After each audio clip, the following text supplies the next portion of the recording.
Éternel Dieu des armées, nous te disons merci encore pour ce moment.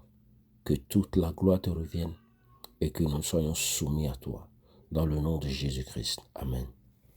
Bien-aimés dans le Seigneur, Colossiens chapitre 1er, à partir du 26e verset.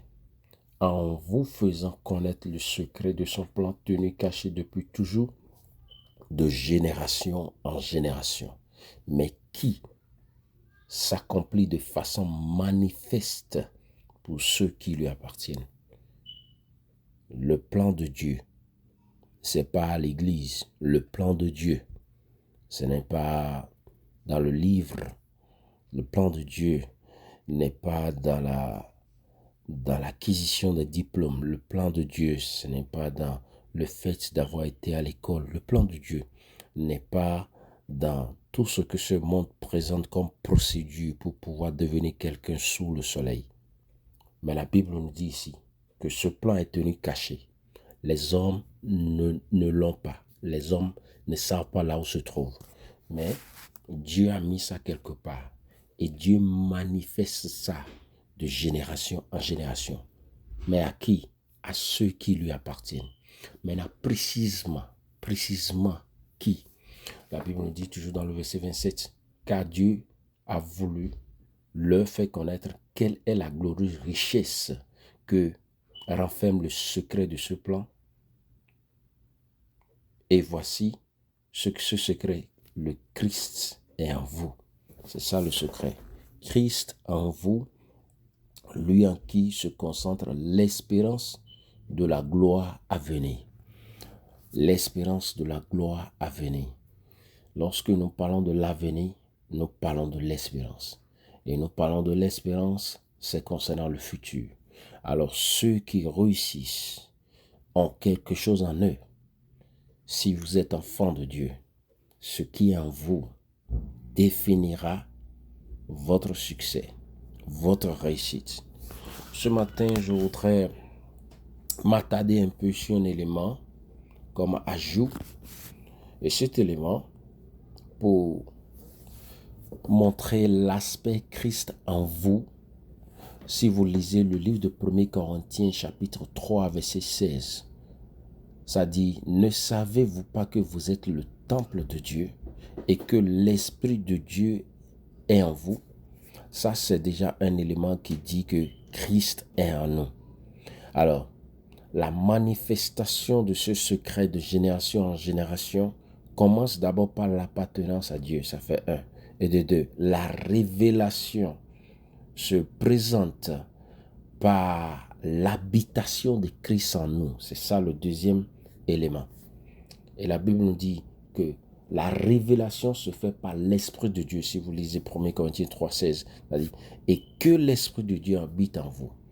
Alors, si vous lisez encore 1 Corinthiens chapitre 6, verset 17, dit, mais celui qui s'attache au Seigneur est avec lui un seul esprit. Alléluia. Christ en vous, Christ en moi. N'oublions pas, si vous lisez le verset 26 de Colossiens chapitre 1er, ça dit que en vous faisant connaître le secret de son plan tenu caché depuis toujours, de génération en génération, mais qui s'accomplit de façon manifeste pour ceux qui lui appartiennent. Et l'appartenance se traduit par 1 Corinthiens chapitre 6, verset 17. Mais ceux qui s'attachent au Seigneur sont avec lui un seul esprit. Ok. Si vous regardez encore Colossiens chapitre 2, verset 9 à 10, la Bible nous dit, car en lui habite corporellement toute la plénitude de la divinité. Alléluia. En Dieu, c'est-à-dire en Dieu, toute la plénitude de la divinité, corporellement, c'est-à-dire l'habitation de Dieu en nous, ça se fait dans un corps. Quand Dieu vit en nous, ça vit comme un esprit, mais ça se sent au fond de nous, mais sous la forme de la divinité. Bien-aimés dans le Seigneur, si vous regardez ces 3 versets que je viens de vous lire, ça prouve que Christ en vous est la source d'information qui révèle les informations concernant votre destinée. Christ en vous est la source de la révélation des éléments liés à votre avenir. Parce que le verset 27 dit que car Dieu a voulu faire connaître quelle est la glorieuse richesse que renferme le secret de son plan pour les non-juifs. Vous n'êtes pas juif, je ne suis pas juif. Mais Dieu a réservé, Dieu a ce plan pour nous. Mais il dit, quand vous allez lui appartenir et quand vous allez marcher avec lui, il va vous révéler ce dont vous avez besoin de votre génération. Et certainement, vous aussi, vous allez transférer ce secret d'appartenance à vos enfants. Ainsi, la révélation va continuer sur l'autre génération, bien que vous ne serez plus là. Bien-aimés dans le Seigneur, Christ en nous détermine notre avenir. Et je nous en prie, je nous invite à ne pas négliger sa présence au milieu de nous. Et la révélation n'est pas cérémoniale. La manifestation, la Bible nous a dit, la manifestation de ce secret ne se fait pas par cérémonie, c'est-à-dire il n'y a pas un colloque, il n'y a pas une colloque du moins, il n'y a pas un festival, il n'y a pas une grande convention, il n'y a pas un programme de prière en fait et Dieu révèle, et Dieu vous révèle des choses concernant votre avenir. Non, la Bible nous a dit ici, si vous lisez bien, le livre de 1 Corinthiens chapitre 3 verset 16 dit que l'Esprit de Dieu habite en nous. Donc cet esprit vit la vie quotidienne avec nous et nous donne l'instinct et la sagesse de jauger et de juger, de constater et de remarquer tout ce dont nous avons besoin pour réussir dans notre vie. Ça, c'est le premier élément. Le deuxième élément, 1 Corinthiens chapitre 6 verset 17, ceux qui s'attachent au Seigneur. S'attacher au Seigneur, c'est une vie quotidienne. S'attacher au Seigneur, ce n'est pas attendre une prédication, attendre un événement religieux pour se réveiller du sommeil, et on fait un peu la foi, et après, on se replonge encore dans son sommeil. C'est quelqu'un qui doit prier d'abord avant que tu ne pries. C'est quelqu'un qui doit chanter d'abord. On doit te forcer à tout faire. Dieu n'est même pas dans le plan. Non, ça, ce n'est pas attachement. À s'attacher au Seigneur. 1 Corinthiens 6, 17, au Seigneur, est avec lui un seul esprit. Donc, dès que vous vous attachez au Seigneur veut dire rechercher seulement les choses du ciel. C'est simple. Rechercher seulement les choses du ciel. Peu importe l'encombrement des choses parmi lesquelles nous vivons, nous cédons encore une place particulière aussi pour un encombrement des choses célestes aussi. Et le Colossiens chapitre 2, 9 à 10 dit que lorsque l'Esprit de Dieu habite en vous et que vous vous attachez à lui et que vous devenez un seul esprit avec lui, ce qui se passera dans Colossiens chapitre 2, 9 à 10 est que en lui, en Dieu, Dieu devient chair, vous devenez esprit. En lui habite corporellement toute la plénitude de la divinité. C'est-à-dire, vous et moi, nous sommes la chair.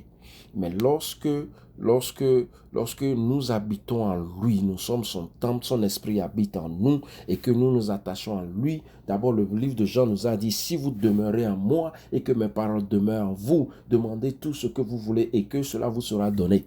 Donc c'est ainsi, le livre de Colossiens chapitre 2 verset 9 à 10 dit que, car en lui habite corporellement toute la plénitude de la divinité. Ce qui veut dire simplement, Dieu qui est divinité devient la chair, il devient la chair, et vous qui êtes la chair, vous devenez esprit, et vous vous mélangez, et la combinaison des deux révèle les mouvements inconscients, des mouvements automatiques, des révélations non prévues concernant votre destinée. Bien-aimés dans le Seigneur, je m'arrête ici, nous allons prier.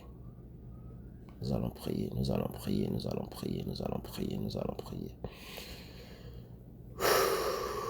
Alléluia, alléluia, alléluia. Alors, qu'est-ce que nous voulons faire maintenant? Nous allons prier et nous allons dire, Seigneur,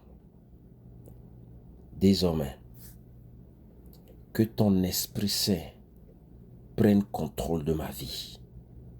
Précieux Saint-Esprit, je reconnais ta présence dans ma vie. Je voudrais que tu dises cette prière.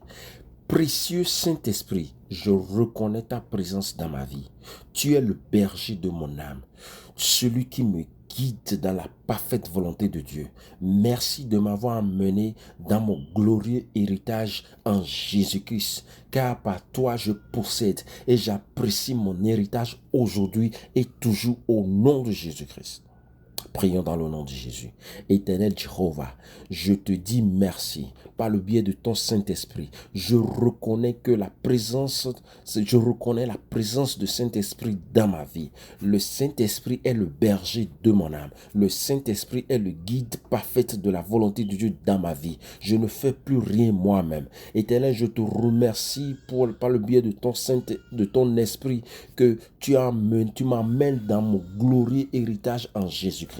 Car par le Saint-Esprit, je possède et j'apprécie mon héritage aujourd'hui et toujours au nom de Jésus-Christ. Dans le nom de Jésus, nous avons prié. Bien-aimés dans le Seigneur, vous allez encore prier. Vous allez dire, Saint-Esprit, ta sagesse fonctionne en moi et ta sagesse fonctionne en moi et j'excelle dans tout ce que je fais. J'excelle dans mon bon jugement, en ayant les bonnes idées, en prenant toujours les bonnes décisions. Je suis poussé par la sagesse du Saint-Esprit à dire, à faire les bonnes choses au bon moment, au bon endroit, pour ta gloire. Prions encore dans le nom de Jésus-Christ. Éternel Jéhovah, tu m'as dit à travers ta parole, tu as dit, Christ en moi se manifeste par l'œuvre du Saint-Esprit. C'est pourquoi je reconnais ce matin et je dis, Esprit de Dieu, tu es la force dynamique qui fonctionne dans ma vie, la sagesse qui fonctionne en moi. J'excelle dans mon bon jugement. Le Saint-Esprit, tu m'amènes à avoir les bonnes idées. Tu m'amènes en prenant toujours les bonnes décisions. Tu me pousses à avoir la sagesse, à savoir dire, à savoir parler, à savoir marcher et à prendre les bonnes décisions. Tu m'amènes à faire la bonne chose au bon moment, au bon endroit, avec les bonnes personnes, pour ta gloire, au nom de Jésus-Christ. Amen. Bien-aimés dans le Seigneur, nous allons encore prier. Vous allez encore prier. Vous allez dire, Saint-Esprit, je te remercie parce que tu me mets à la place de Dieu dans ma vie. Il faut dire, Saint-Esprit, je te remercie parce que tu me mets à la place de Dieu dans ma vie. Je ne suis pas à la place des hommes, je ne suis pas à la place de moi-même, mais tu me mets à ta place pour que je raisonne comme toi. Et tu m'as fait abonder de toute grâce envers toi. Je suis suffisant dans ton esprit. Tu es béni en moi, je suis béni en toi. Je suis mélangé en toi maintenant. Je suis béni, prospère, fécond dans toutes les bonnes œuvres. Je suis le symbole et la quintessence de la grâce de Dieu. Tes bénédictions sont évidentes et se manifestent dans ma vie. Je magnifie le Seigneur, je magnifie l'Esprit de Dieu, non seulement parce que l'Esprit de Dieu me bénit désormais à raisonner comme celui qui a le Christ en lui. Alléluia, au plus haut des cieux. Je vis désormais cela. Prions dans le nom de Jésus-Christ. Éternel Jéhovah, je prie ce matin et je demande à ce que ton Esprit me mette à ma place. Esprit de Dieu, je te remercie parce que désormais tu me mets à la place que Dieu veut que je reste. Là où Dieu vit, là où toi, l'Esprit de Dieu vit. Et tu me fais abonder dans toutes les grâces divines. Et Saint-Esprit, je te remercie parce que je suis suffisant dans ta suffisance. Saint-Esprit, je te bénis parce que tu m'as béni, tu m'as fait prospérer, tu m'as fait fécond dans toutes les bonnes œuvres. Saint-Esprit, je te remercie parce que tu as fait en sorte que je suis le symbole et la quintessence. Le symbole est la quintessence de la grâce de Dieu maintenant. Saint-Esprit, je te dis merci parce que désormais tes bénédictions, tes bénédictions psychologiques, morales, spirituelles sont manifestes dans ma vie. Saint-Esprit, je te magnifie parce que tu es non seulement ma bénédiction, mais tu fais de moi aussi un canal de bénédiction pour d'autres personnes. Je dis Alléluia au plus haut des cieux, dans le nom de Jésus-Christ. Bien-aimés dans le Seigneur, vous allez encore prier. Vous allez dire, Saint-Esprit, je vis en héritier de Dieu. avec toi et en héritier conjoint avec Christ. Le monde entier se met à genoux devant moi. J'ai accès à toutes les grandes richesses de ma génération au nom de Jésus-Christ. Génération de bénédiction spirituelle, matérielle, humaine, psychologique, morale, dans tous les domaines. J'ai accès à l'abondance de la plénitude du Saint-Esprit. Et désormais, ta gloire me remplit. Au nom de Jésus-Christ, prions dans le nom de Jésus. Éternel Jéhovah, je te dis merci parce que grâce à ton esprit, je suis co-héritier de Christ. Désormais, je vis et je fais les choses comme Christ. Désormais, le monde se met à genoux devant moi. Désormais, je ne cherche plus le pain du monde, mais l'Esprit de Dieu me conduit à manger le pain du Saint-Esprit. J'ai accès à une grande richesse du monde spirituel divin au nom de Jésus-Christ. L'abondance de la messe s'est convertie en moi au nom de Jésus-Christ. Et ta gloire remplit ma vie au nom de Jésus-Christ. Alléluia. Bien-aimés dans le Seigneur, nous allons nous arrêter ici. Prions. Éternel Dieu Tout-Puissant, je te dis merci pour ce moment que tu nous as donné. Ce moment très très important où tu nous as ouvert les yeux sur ce qui est le secret de l'avenir. L'avenir est prometteur seulement si toi tu vis en nous. Et tu nous as dit dans le livre de Colossiens que nous sommes le temple de Dieu et que l'Esprit de Dieu habite en nous. Tu nous as dit encore dans le livre, dans ta parole, tu nous as encore dit que si on s'attache à toi, dès que nous nous attachons à toi, nous devenons une seule chair avec toi. Éternel Jéhovah, toute autre chose qui est en nous, qui n'est pas toi, aujourd'hui nous les chassons dehors, nous les boutons dehors, au nom de Jésus-Christ. C'est le monde, les choses du monde. Ces choses peuvent être de bonnes choses, mais si elles prennent ta place, comment pouvons-nous réussir le plan que tu as préétabli sur notre vie avant que nous ne venions sur cette terre? Nous qui avons même eu la chance de voyager, comment allons-nous nous en sortir? Nous sommes devant la terre promise, mais nous ne savons pas quoi faire. Nous sommes sur la terre promise, nous ne savons pas quoi faire. Pourquoi? Parce que ton esprit n'est plus présent, ton esprit n'est plus en jeu, n'est pas en fonction.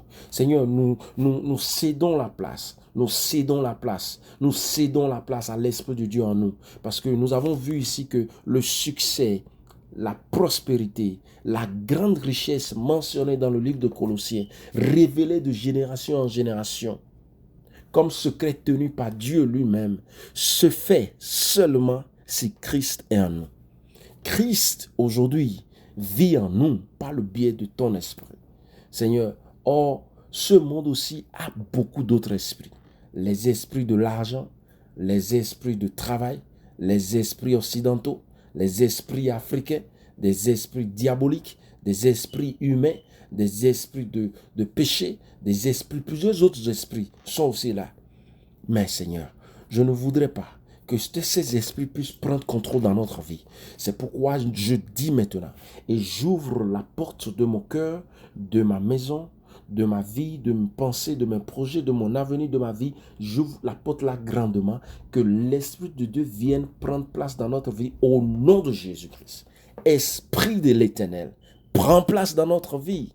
Seigneur, tous les esprits des États-Unis, les esprits de Farmland, les esprits de Missouri, les esprits de Cursville, les esprits de Myland, les esprits de Long Line, les esprits de Picnic, les esprits des Blancs, les esprits des Africains, les esprits des Chinois, les esprits des Mexicains, tout autre esprit qui n'est pas l'esprit qui peut révéler le secret de ma vie, de mon avenir, pour que le plan de Dieu sur ma vie, pour lequel il m'a amené dans ce pays, ne se réalise pas.